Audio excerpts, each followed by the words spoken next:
जय श्री कृष्ण। सर्वं सर्वेषु भूतेषु तिष्ठन्तं परमेश्वरं विनश्यत्स्व विनश्यन्तं यः पश्यति स पश्यति। अध्याय 13 श्लोक 26 व्याख्या।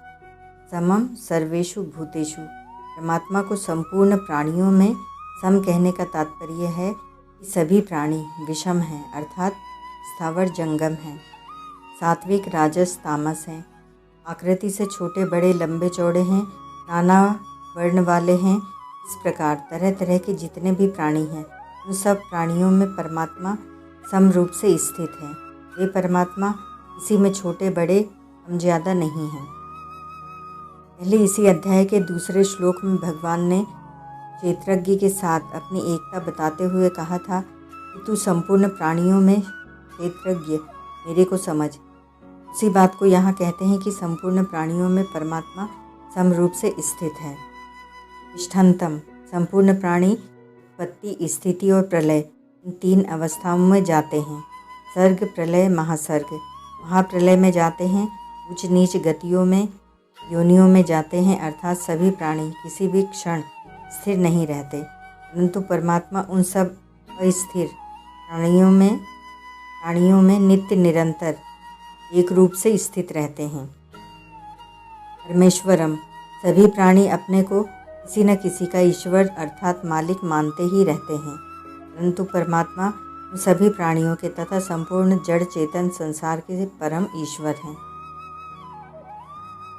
विनश्यत्स्व विनश्यन्तं यह पश्यति स पश्यति। प्रतिक्षण विनाश की तरफ जाने वाले प्राणियों में विनाश रहित सदा एक रूप रहने वाले परमात्मा को जो निर्विकार देखता है वही वास्तव में सही देखता है। तात्पर्य है कि जो परिवर्तनशील शरीर के साथ अपने आप को देखता है उसका देखना सही नहीं है, किंतु जो सदा ज्यों के त्यों रहने वाले परमात्मा के साथ अपने आप को अभिन्न रूप से देखता है उसका देखना ही सही है। पहले इसी अध्याय के दूसरे श्लोक में भगवान ने कहा था कि क्षेत्रज्ञ का ज्ञान ही मेरे मत में ज्ञान है। उसी बात को यहाँ कहते हैं। जो नष्ट होने वाले प्राणियों में परमात्मा को नाश रहित और सम देखता है उसका देखना ज्ञान ही सही है। तात्पर्य है कि जैसे क्षेत्र और क्षेत्रज्ञ के संयोग में, क्षेत्र में तो हरदम परिवर्तन होता है पर क्षेत्रज्ञ ज्यों का त्यों ही रहता है, ऐसे ही संपूर्ण प्राणी उत्पन्न और नष्ट होते हैं पर परमात्मा सब अवस्थाओं में समान रूप से स्थित रहते हैं। पीछे के 26वें श्लोक में भगवान ने यह बताया कि जितने भी प्राणी पैदा होते हैं वे सभी क्षेत्र और क्षेत्रज्ञ के संयोग से ही पैदा होते हैं, परंतु उन दोनों में क्षेत्र तो किसी भी क्षण स्थिर नहीं रहता और क्षेत्रज्ञ एक क्षण भी नहीं बदलता।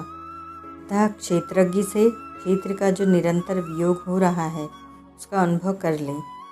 27वें श्लोक में भगवान यह बताते हैं कि उत्पन्न और नष्ट होने वाले संपूर्ण विषम प्राणियों में जो परमात्मा नाश रहित और समान रूप से स्थित रहते हैं उनके साथ अपनी एकता का अनुभव कर लें।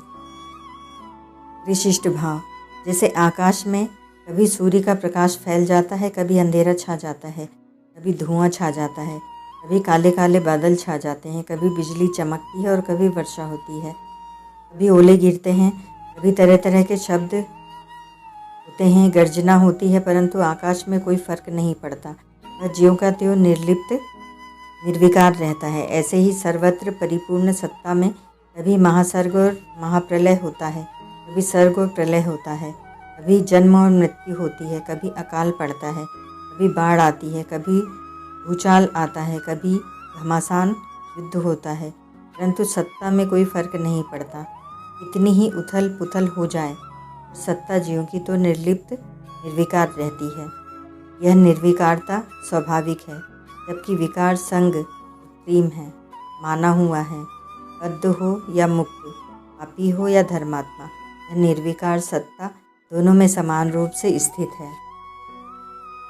जैसे गंगा जी निरंतर बहती रहती है और जिसके ऊपर बहती है वह आधारशिला ज्यों की त्यों स्थिर रहती है। गंगा जी का जल कभी स्वच्छ होता है, कभी मटमैला होता है, कभी जल कम हो जाता है, कभी बाढ़ आ जाती है, कभी तपे पहाड़ पर वर्षा होने से जल गर्म हो जाता है, कभी ठंडा हो जाता है, कभी तेज प्रवाह के कारण जल आवाज़ करने लगता है, कभी शांत हो जाता है, परंतु आधारशिला ज्यों की त्यों रहती है, उसमें कभी कोई फर्क नहीं पड़ता। इसी तरह कभी जल में मछलियाँ आ जाती हैं, कभी सांप आदि जंतु आ जाते हैं, कभी लकड़ी के सील पर तैरते हुए आ जाते हैं, कभी पुष्प बहते हुए आ जाते हैं, कभी कूड़ा कचरा आ जाता है, कभी मैला आ जाता है, कभी गोबर आ जाता है, कभी कोई मुर्दा बहता हुआ आ जाता है, कभी कोई जीवित व्यक्ति तैरता हुआ आ जाता है।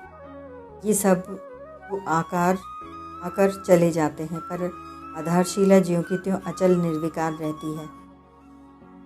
ऐसे ही संपूर्ण देश काल, वस्तु, व्यक्ति, क्रिया, अवस्था, परिस्थिति, घटना आदि निरंतर बह रही है, पर स्वयं चिन्मय सत्ता ज्यों त्यों अचल रहता है। परिवर्तन और विनाश देश काल आदि में होता है, स्वयं में नहीं।